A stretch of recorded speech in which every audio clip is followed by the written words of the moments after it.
ये मैं हूँ और मेरा नाम मीशू है। मैं एक विलेजर गर्ल हूँ। मेरा सारा दिन मछलियाँ पकड़ने में गुजर जाता है। भले मैं आम सी लड़की हूँ पर मैं हर वक्त खुश रहती हूँ। मेरे बहुत सारे फ्रेंड्स हैं पर सब के सब काम चोर हैं। वो अपना काम मुझे पकड़ा के भाग जाते हैं। मेरा एक हैंडसम फियांसे भी है जिसका नाम आलू चैन है। गांव की सारी छोकरियां इस आलू मियाँ पे फिदा हैं। उनमें से एक मैं भी हूँ। दोनों मिलते हैं। आलू चैन उससे कहता है कि मैं शादी कर रहा हूँ। ये बात सुन के मीशू शर्मा जाती है और कहने लगती है कि मैं अभी इसके लिए तैयार नहीं हूँ। आलू चैन कहता है कि लड़की, तुमसे कौन शादी कर रहा है? वो रही मेरी होने वाली बीवी। उसके अब्बा जी फैक्ट्री में डायरेक्टर हैं। ये खतरनाक बात सुन के मीशू का तो दिल ही टूट जाता है। हाय, इस बेचारी पे तो गम का पहाड़ टूट पड़ा। पर दूसरी तरफ हम देखते हैं एक हैंडसम बॉय को जिसका नाम मू चैन है। ये बंदा तो जल्द ही जियांग ग्रुप का CEO बनने वाला है। लेकिन इसका एक छोटा भाई भी है जिसकी हमेशा से ख्वाहिश रही है कि वो जियांग ग्रुप पे कब्जा करे। मू चैन जाके मिलता है अपने ग्रैंडपा से जो उससे कहते हैं कि जेंटलमैन, अगर तुम जियांग ग्रुप का वारिस बनना चाहते हो तो तुम्हें इस विलेजर गर्ल से एंगेजमेंट करना पड़ेगा। दूसरी तरफ हम देखते हैं कि आलू चैन की महबूबा तो मीशू को टॉर्चर कर रही है। वो उससे कहती है कि तुम यहाँ पे क्यों आई हो? सब मिलके उसे बुली करने लगते हैं। तभी हम देखते हैं कि एक हैंडसम बंदा अपने कार से उतर के सीधा मीशू के पास आता है। अरे ये तो मू चैन का छोटा भाई है। मतलब कि इसे पता चल गया है कि अगर जियांग ग्रुप का वारिस बनना है तो इसे इस लड़की को पटाना होगा।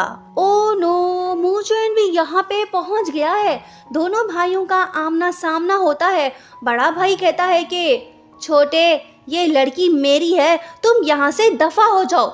ये बात सुन के वहाँ पे मौजूद सभी लोग बड़े हैरान होते हैं क्योंकि मार्केट में ये खबर चल रही है कि मू चैन की फियांसे तो लिनशू है। बहरहाल वो अपने छोटे भाई से कहता है कि अगर तुम यहाँ से नहीं गए तो मैं आधे घंटे में तुम्हारे सारे शेयर्स खरीद लूँगा। जियांग चैंग उससे कहता है कि ओ भाई, मैं तो डर गया, मैं कहाँ जाके छुपूं? बहुत हुआ मजाक। सुन बड़े भाई, क्या होगा अगर ये लड़की मुझसे प्यार कर बैठे, फिर तुम क्या करोगे? ये बात बोल के जियांग चैंग वहाँ से चला आता है।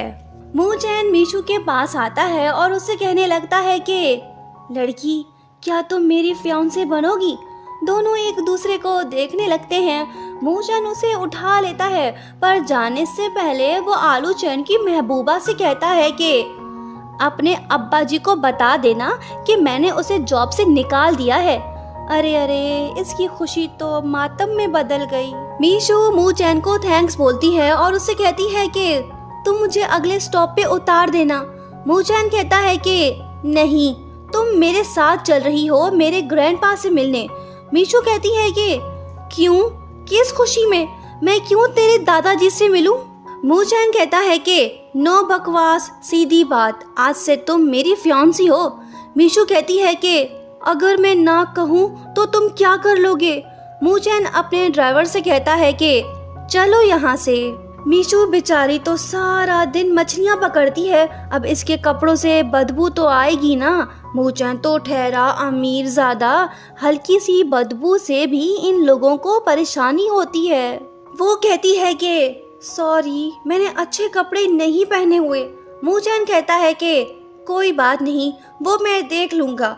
मीशू कहने लगती है कि मुझे पता है कि तुम मुझे लाइक करते हो, पर इसका मतलब ये तो नहीं कि तुम मेरे साथ ज़बरदस्ती करोगे। बताओ तुम मेरे साथ क्या करने वाले हो? एक बात और, हमें एक दूसरे की रिस्पेक्ट करना होगी। मुझे उम्मीद है कि तुम खुद पे कंट्रोल करोगे और हाँ, तुम मेरे प्यार में पागल मत हो जाना। मू चैन कहता है कि बस यही कहना था या कुछ और कहना बाकी है? दोनों घर पहुंचते हैं। इस ससुरे का आलीशान घर देख के मीशू तो बड़ी हैरान होती है। तभी हम देखते हैं फीमेल स्टार लिनशू को, जो कि मीशू से मिलने आ रही है। उसे आते देख मीशू मैनेजर से पूछती है कि क्या यही लड़की मू चैन की फियांसे है। वो कहता है कि हाँ यही है। लिनशू तो घमंडी लड़की निकली। वो मीशू का खूब मजाक उड़ाती है और उसे बदबूदार लड़की कहती है।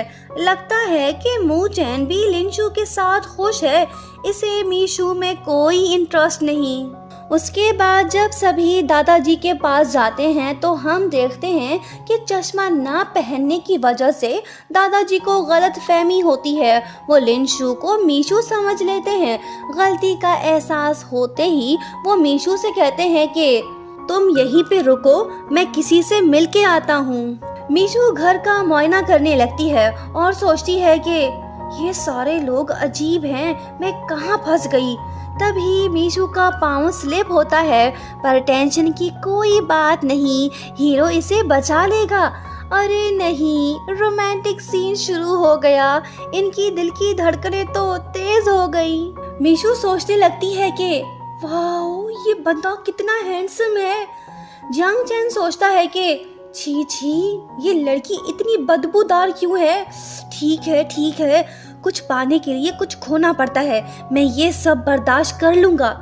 मीशू सोचती है कि मेरी किस्मत व चमक उठी, दोनों के दोनों भाई हैंडसम हैं, समझ नहीं आ रहा कि मैं किसको चुनूं।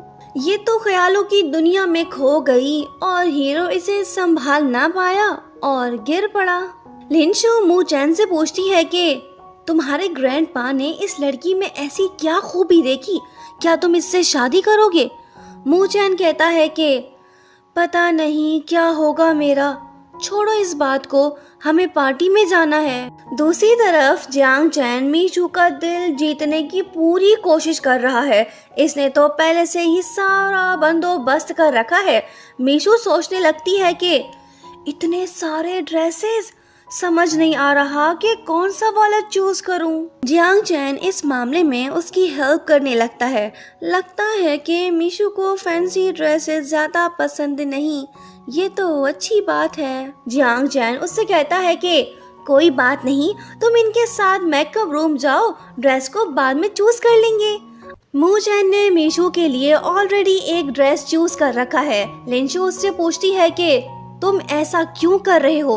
वो बताता है कि ये प्लान का हिस्सा है। जब एक बार जियांग चैन की मॉम ने ये ड्रेस पहना था तो दादाजी उस पे काफी गुस्सा हुए थे।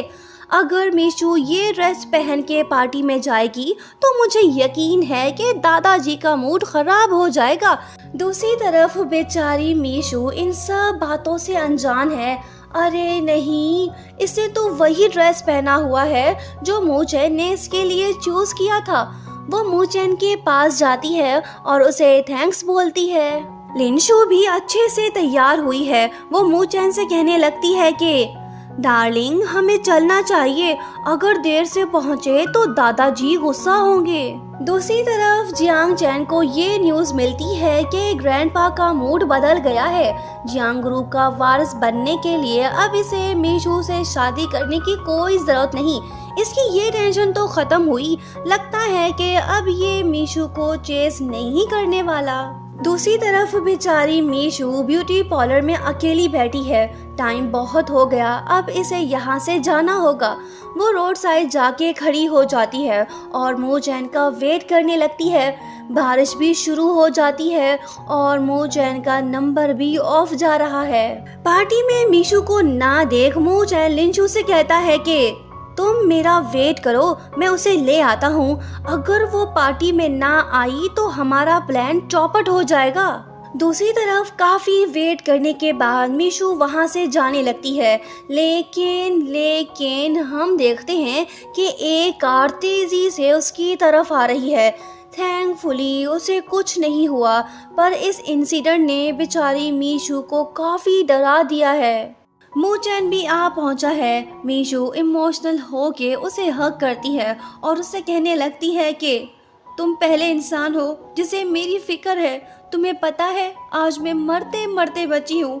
प्लीज मुझे छोड़ के मत जाओ। मीशू को तो इसका असली रूप नजर नहीं आ रहा, पर दूसरी तरफ हम देखते हैं कि पार्टी के दौरान ग्रैंडपा सबको बताने लगते हैं कि 20 साल पहले मैं और मेरे बेस्ट फ्रेंड के बीच एक एग्रीमेंट हुआ था। मैंने उसे प्रॉमिस किया था कि मैं उसकी पोती की शादी अपने पोते से करवाऊंगा। तो आज मैं ये अनाउंस करता हूँ कि मीशू की इंगेजमेंट नेक्स्ट मंथ जियांग चैन से होगी।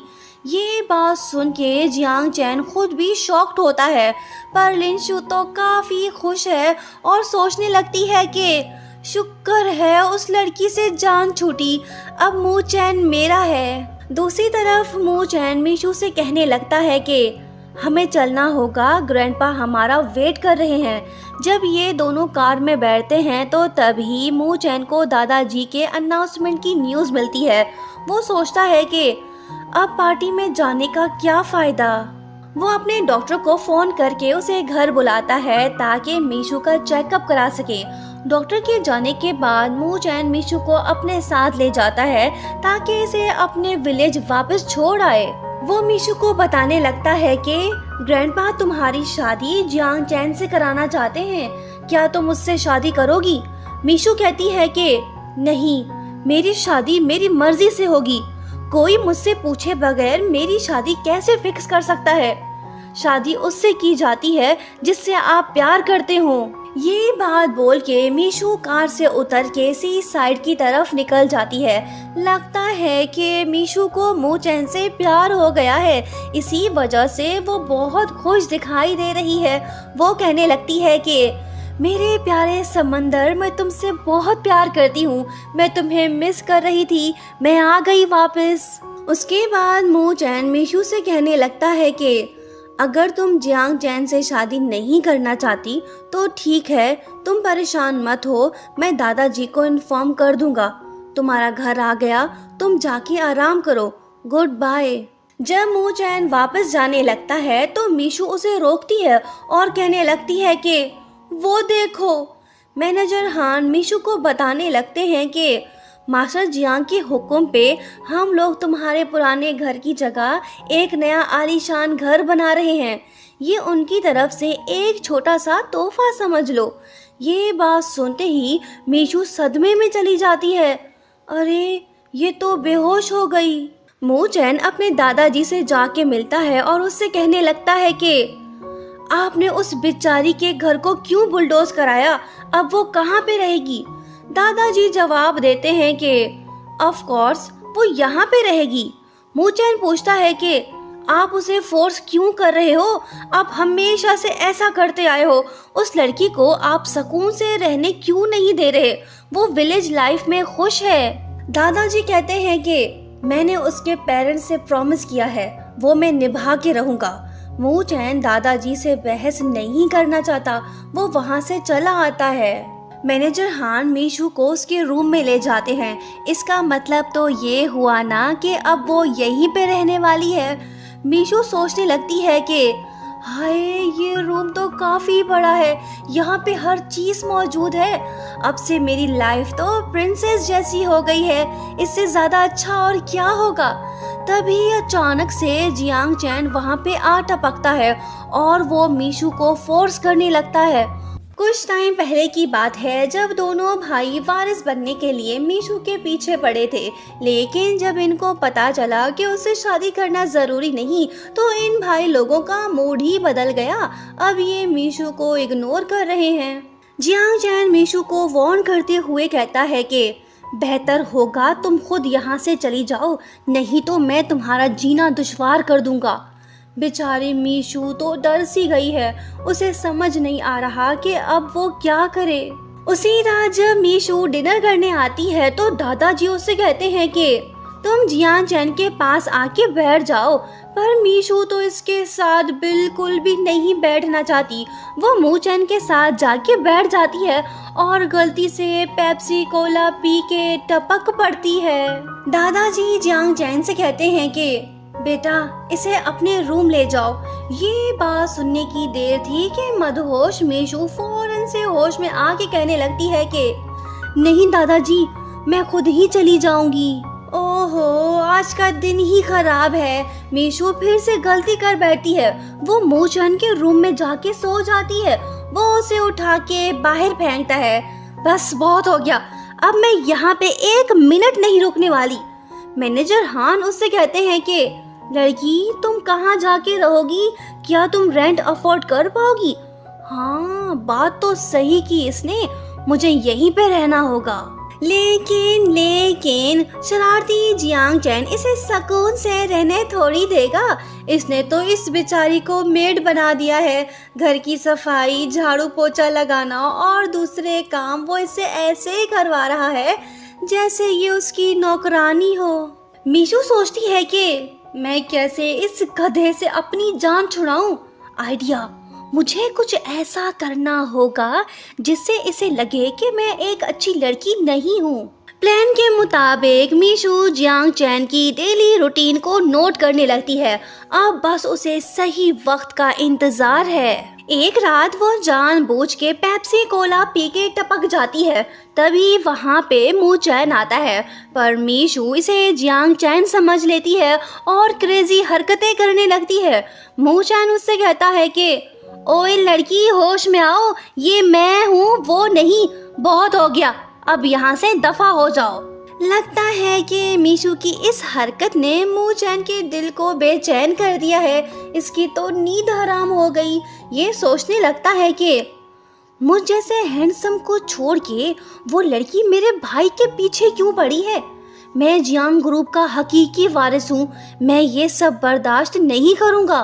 दूसरी तरफ हम मीशू को टेंशन में देखते हैं। वो सोचने लगती है कि अगर मूचैन ने मेरी उस अजीब हरकत के बारे में किसी को बताया तो मैं किस मुंह से यहाँ पे रह पाऊंगी। नहीं, इससे पहले कि वो सबको बताए, मुझे यहाँ से जाना होगा। मीशू अपना सामान पैक करके घर से भागने की कोशिश करने लगती है। लेकिन तभी जियांग चैन उसे देख लेता है और कहने लगता है कि लड़की, कहाँ जा रही हो? और इस बैग में क्या है? क्या तुम चोरी करके भाग रही हो? बैग में तो कुछ नहीं है। तो लड़की, तुम सच में मुझसे शादी नहीं करना चाहती? ये तो अच्छी बात है, तुमने तो मेरा दिल खुश कर दिया। चलो मैं तुम्हें विलेज छोड़ाता हूँ। ये नज़ारा मूचैन अपनी खिड़की से देख रहा होता है और सोचने लगता है कि मैं क्यों उस मछुआरी लड़की के लिए गुस्सा हो रहा हूँ? मुझे क्या हो गया है? उसके बाद मीशू जियांग चैन के साथ अपने विलेज पहुंचती है। वो उससे प्रॉमिस लेता है कि तुम हमारे घर वापस मत आना। इसके आने की खबर तो आलू चैन की एक्स फियांसे शूशी तक पहुंच जाती है। ये लड़की तो मीशू से रिवेंज लेना चाहती है। फिर क्या, वो आलू चैन के नाम से उसे पैगाम भिजवाती है जिसमें लिखा होता है कि मैं आज रात तुमसे मिलना चाहता हूँ। जब मीशू वहाँ पे जाती है तो शूशी उसे टॉर्चर करने लगती है और उसे कहती है कि तुमने मेरी शादी बर्बाद कर दी, अब मैं तुम्हें नहीं छोड़ूंगी। ये सब मिलके मीशू को इतना टॉर्चर करते हैं कि मीशू बेचारी बेहोश हो जाती है, जिसके बाद वो इसे वहीं मरने के लिए छोड़ के भाग निकलते हैं। दूसरी तरफ हम देखते हैं कि मूचैन के लोग उसे फोन पे बताते हैं कि मीशू आज शाम से गायब है, वो अपने होटल रूम वापस नहीं आई।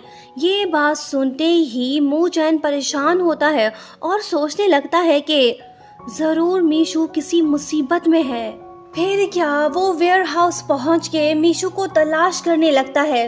बिलाखिर वो उसे ढूंढ लेता है। मीशू उसे हग करके रोने लगती है और कहती है कि अगर तुम ना आते तो मैं मर जाती। मूचैन उसे घर ले आता है। जियांग चैन उससे पूछने लगता है कि इसे क्या हुआ है। वो कहता है कि ये सब तुम्हारी वजह से हुआ है, अगर इसे कुछ हो जाता तो मैं तुम्हें जिंदा नहीं छोड़ता। मीशू को तो तेज बुखार है। मूचैन सारी रात उसे लुक आफ्टर करता है, यहाँ तक कि वो उसके पास ही सो जाता है। सुबह हो गई है। मीशू की तबीयत पहले से काफी बेहतर है। मूचैन का असिस्टेंट उसे बताता है कि विलेज की लड़कियों ने मीशू की ये हालत की है। बॉस, आप हुक्म करें, हम उन्हें सबक सिखाते हैं।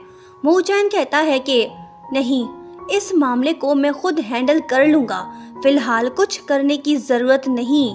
उसके बाद हम देखते हैं कि मीशू नींद से उठती है। थैंकफुली अब उसकी तबीयत सेट हो गई है।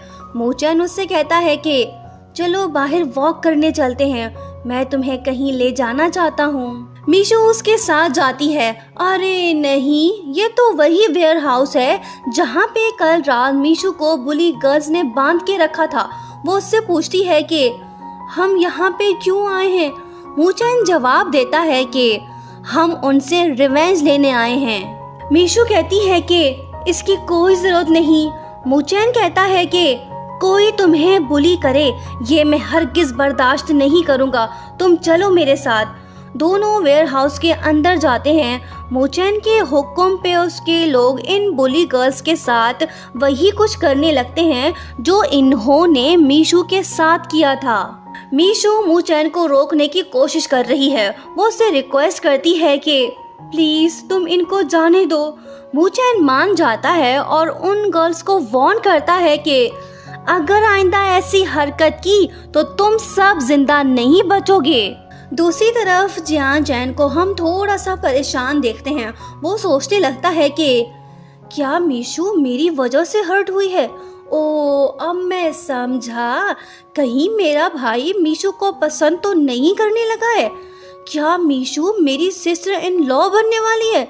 नहीं, मुझे कुछ करना होगा, मैं दादाजी को नाराज नहीं कर सकता। ये वाला भाई भी अपने बंदों को लेकर घर से निकल पड़ता है।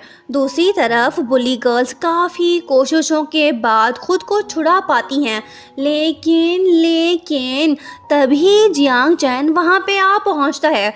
अब इनकी खैर नहीं, असल मारपीट तो अब शुरू होगी। अब इस वाले भाई की बारी इनको मज़ा चखाने की।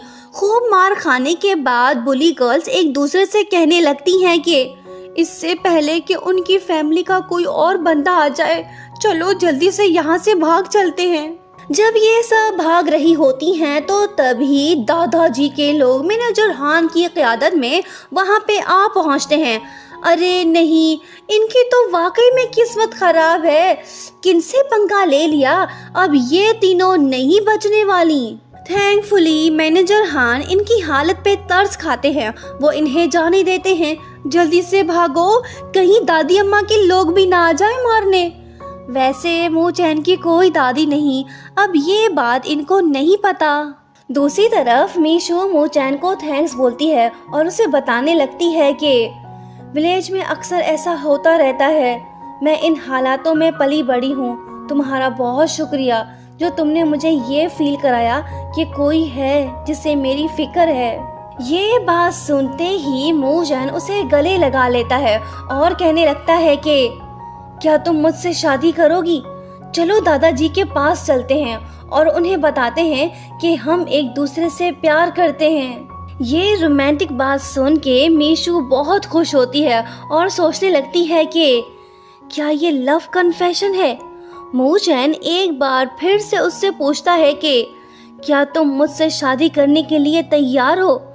मीशू शर्मा के जवाब देती है कि हाँ मैं करूँगी। लेकिन तभी मूचैन उससे कहने लगता है कि जब मैं जियांग ग्रुप का कंट्रोल संभाल लूँगा तब हम डिवोर्स ले लेंगे। लो जी, ये भाई साहब तो मतलब ही निकले। मीशू की खुशी गम में बदल गई। मूचैन बताता है कि मैं काफ़ी टाइम से इस बारे में सोच रहा था, अब यही बेस्ट वे है, हमें कपल बनने की एक्टिंग करना होगी। क्या तुम मेरा साथ दोगी। अगर तुम्हारी कोई कंडीशन या रिक्वायरमेंट है तो वो मैं पूरा करने के लिए तैयार हूँ। बेचारी मीशू इसे ना तो नहीं बोल सकती क्योंकि मूचैन ने उसकी जान जो बचाई है। वो दुखी दिल के साथ उसे जवाब देती है कि ठीक है, जैसा तुम चाहो। ये बात सुनते ही मूचैन काफी खुश होता है और उससे कहता है कि चलो फिर जल्दी से दादाजी के पास चलते हैं। दुखी मीशू सोचने लगती है कि मुझ जैसे गांव की लड़की को वो भला कैसे पसंद कर सकता है। दोनों दादाजी के पास पहुंचते हैं। मूचैन उन्हें सारी बात बताता है। दादाजी मीशू से पूछने लगते हैं कि लड़की क्या ये सच बोल रहा है। वो कहती है कि हाँ। दादाजी कहने लगते हैं कि ठीक है, मुझे सोचने के लिए कुछ टाइम चाहिए। उसके बाद हम देखते हैं कि मू चैन मीशू को एंगेजमेंट गिफ्ट देता है। वाओ, ये ड्रेस तो काफ़ी ब्यूटीफुल है। मीशू शर्मा जाती है। मू चैन उससे कहता है कि मैं बाहर तुम्हारा वेट कर रहा हूँ। दूसरी तरफ हम देखते हैं कि दादाजी मैनेजर हान से कहते हैं कि मुझे लगता है कि मू चैन मेरे साथ फ्रॉड कर रहा है। तुम उन दोनों पे नजर रखो और मुझे रिपोर्ट करते रहो। तीसरी तरफ जब एक्ट्रेस लिन शू को ये न्यूज़ मिलती है तो वो काफ़ी जेलस होती है और सोचने लगती है कि ये कैसे हो गया। दादाजी ने मैनेजर हान को मू चैन और मीशू की जासूसी पे लगा दिया है। फिर क्या ये बंदा चोरी छुपके से इन दोनों पे नजर रखने लगता है। मीशू को शक हो जाता है। वो मू चैन से कहने लगती है कि हमें कोई फॉलो कर रहा है।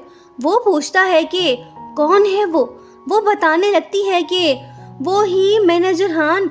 लगता है कि वो मुझे पसंद करने लगे हैं, तभी तो मेरे पीछे पड़े हैं। ये अजीब बात सुन के मू चैन उसे जवाब देता है कि अगर तुम्हें ऐसा लगता है तो फिर ठीक है, जैसा तुम सोचो। इन दोनों को कुछ तो करना होगा जिससे दादाजी को यकीन हो जाए कि ये दोनों सच में एक दूसरे को लाइक करते हैं। उसके बाद मू चैन लिन शू को कॉल करके उसे लंच के लिए इनवाइट करता है, जिसके बाद हम देखते हैं कि लिन शू का मूड सेट हो जाता है। ये लड़की मू चैन से मिलने के लिए बेचैन है। फिर क्या ये फटाफट से तैयार हो के मू चैन के पास पहुंचती है। तभी हम देखते हैं कि मीशू भी इन दोनों के साथ आके बैठ जाती है। लिन शू पूछने लगती है कि ये यहाँ पे क्या कर रही है। मू चैन उसे जवाब देता है कि तुम एक टैलेंटेड एक्ट्रेस हो, हमें तुम्हारी हेल्प चाहिए। फिर क्या लिन शू अपने दिल पे पत्थर रख के इनको डायरेक्टर सुमो के पास ले जाती है, जहाँ पे दोनों रिहर्सल करने लगते हैं। लेकिन जब मीशू का पाँव स्लिप होता है तो तभी रोमांटिक सा माहौल बन जाता है। लिन शू समझ जाती है कि मू चैन के दिल में मीशू है, वो नहीं। उसके बाद होता कुछ यूँ है कि मू चैन लिन शू को ये बात बता ही देता है कि वो सच में मीशू से शादी कर रहा है। फिर क्या ये शॉकिंग खबर सुनते ही लिन शू दुखी होती है, क्योंकि ये लड़की मू चैन को 10 साल से लाइक करती आ रही थी।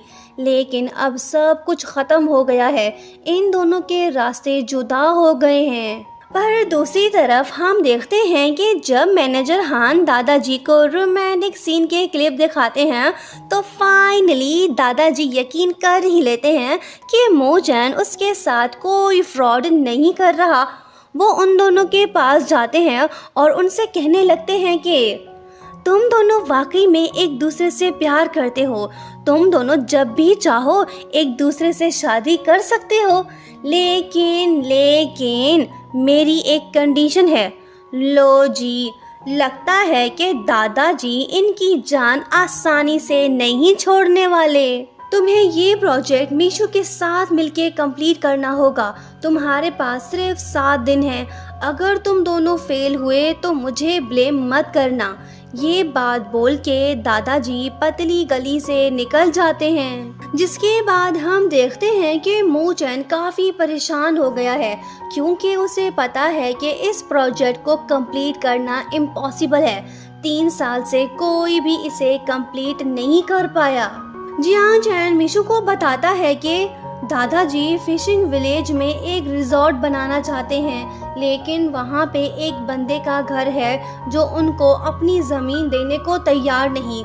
मीशू उससे कहती है कि कोई बात नहीं, हम ट्राई कर लेंगे। जियांग चैन उसे बेस्ट ऑफ लक बोलता है।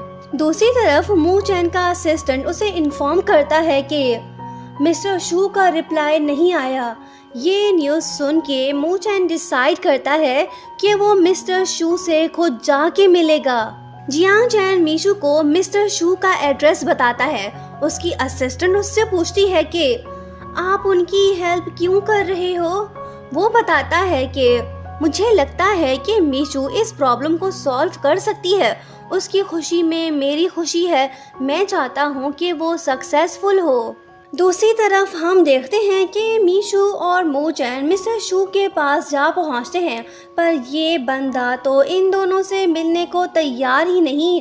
दोनों मायूस होकर लौटते हैं। मू चैन के दिमाग में हलचल होने लगती है। वो मीशू से पूछता है कि क्या तुम फिशिंग करना जानती हो?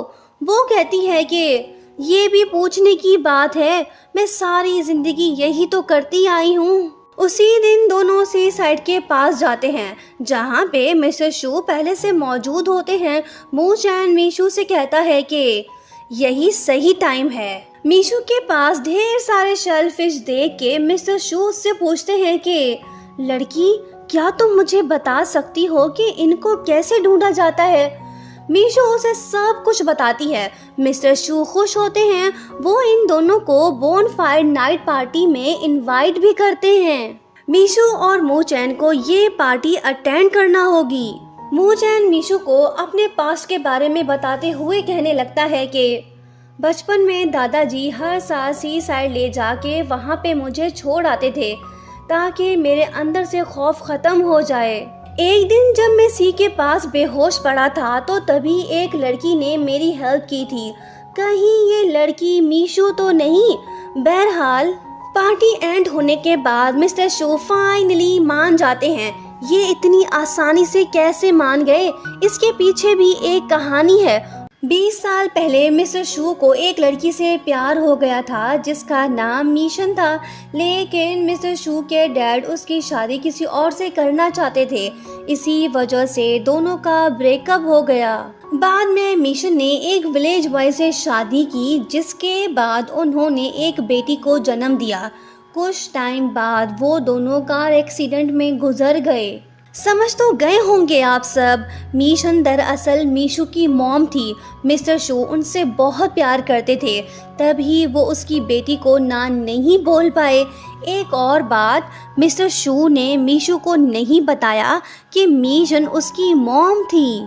बहरहाल आगे बढ़ते हैं। मिस्टर शू तो राजी हो गए। मू चैन और मीशू काफी खुश हैं। तभी मू चैन को दादाजी का फोन आता है। वो उससे बात करने के लिए जाता है। तभी हम देखते हैं कि एक ट्रक तेजी से मीशू की तरफ आ रही है। जब मू चैन ये देखता है तो वो फौरन से आके मीशू को सेव करता है, लेकिन वो खुद इंजर्ड हो जाता है। उसे जमीन पे बेहोश पड़ा देख मीशू रोने लगती है। यहाँ हमें ये बात भी पता चलती है कि दरअसल मीशू ही वो लड़की है जिसने 10 साल पहले मू चैन की जान बचाई थी। थैंकफुली मू चैन को कुछ नहीं हुआ। दोनों एक दूसरे से गले मिलते हैं। आज प्रूव हो गया कि ये दोनों सच में एक दूसरे से काफी प्यार करते हैं। उसके बाद हमें पता चलता है कि मीशू पे अटैक दादाजी ने करवाया था। उन्होंने ऐसा क्यों किया ये तो हमें आगे पता चलेगा। मगर दूसरी तरफ मू चैन हॉस्पिटल में एडमिट है। दादाजी उससे मिलने आते हैं। वो उसे बताते हैं कि वो जियांग ग्रुप का कंट्रोल उसके हवाले करने जा रहा है। जाने से पहले दादाजी मीशू से कहते हैं कि तुम्हारा घर बनके तैयार हो गया है, तुम जाके उसे देख आओ। मैनेजर हान तुम्हें वहाँ पे ले जाएंगे। मू चैन को जो चाहिए था वो उसे मिल गया। फिर क्या, ठीक होने के बाद वो मीशू को अपने साथ ले जाता है ताकि वो वेडिंग ड्रेस पसंद करे। दोनों काफ़ी खुश दिखाई दे रहे हैं। लगता है कि मू चैन मीशू से कुछ कहना चाहता है लेकिन वो कह नहीं पाता। तभी उसका असिस्टेंट वहीं पे आता है। वो उसके साथ जाता है। असिस्टेंट उसे वेडिंग थीम के बारे में बताता है। मू चैन उससे कहता है कि मीशू गांव की लड़की है, उसे नेचर से काफ़ी प्यार है। मैं भी उसे वही माहौल देना चाहता हूँ ताकि हमारी शादी यादगार हो। असिस्टेंट उससे पूछता है कि बॉस, एक बात समझ नहीं आ रही, आप तो मीशू से फेक मैरिज कर रहे हो, तो फिर इतना इंतज़ाम करने की क्या ज़रूरत है? वो बताता है कि बेवकूफ़, मीशू मेरे सपनों की रानी है, मैं उसे सरप्राइज देना चाहता हूँ। अब तुम जाओ, तुम्हें बहुत सारे काम करने हैं। फाइनली मीशू वेडिंग ड्रेस पसंद कर लेती है, लेकिन जब ये दोनों घर पहुँचते हैं तो तभी मू चैन को जोर का झटका लगता है। दादाजी ने उसके लिए एक और लड़की पसंद कर ली है जिसका ताल्लुक सुशी ग्रुप से है।